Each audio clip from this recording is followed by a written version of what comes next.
Um, I'll tell a story, and I often tell this story because it is so reflective of an experience that I had, and that kind of aha moment where I felt God pushing me to maturity.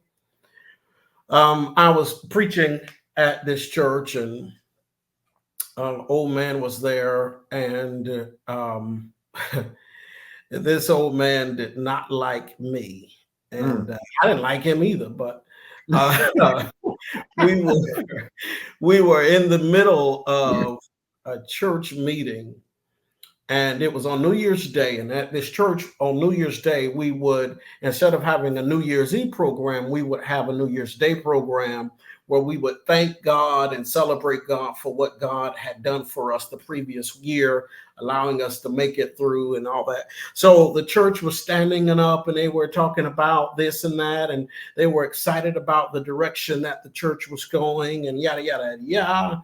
And this old man stands up, and he begins to disparage all of these comments that people are making, because he was angry with me. He was angry with the direction that the church had gone.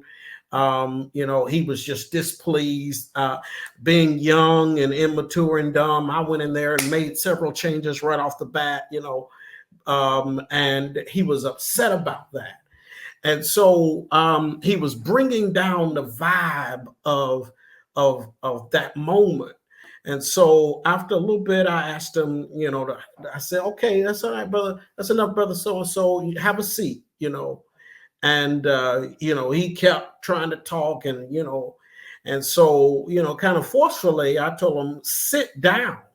You are out of order. This is not the place for that. And when I did that, he turned around, and under his breath, he cursed me out, called me a son of a biscuit, and I didn't hear it, but several other people heard it, and he went to his seat, and I went on with the program, but the mood had been killed at that point, right? And so folk were telling me, did you hear what he said? And so, long story short, it took me a while. I would come in every Sunday, and I would avoid this guy, wouldn't speak to him, because the thug in me wanted to approach this 90-something-year-old man. And looking back, it was stupid. Like, you don't get brownie points for whooping a 90-year-old man. You just don't. But, but I wouldn't speak to him. And this went on for a while. And one day I was in my office. I was writing my sermon, and I heard the Lord speak to me and say, sooner or later, you're going to have to learn to practice what you preach. And I said, I'm okay, God, what you mean?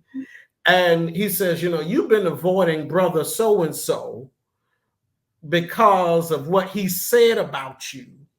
And, you can't preach forgiveness and grace and mercy and not show it.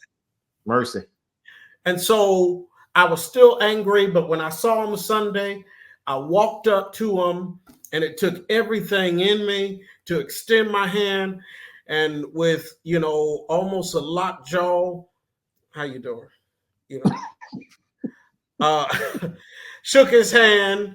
The next day, the next time I saw him again, same thing, right? It was hard for me to practice that because I didn't want to. But it was in that experience that I learned that the way to move through hurt and pain and frustration and irritation with people in ministry is that you've got to put into practice the very thing that is hard to do because it's the right thing to do.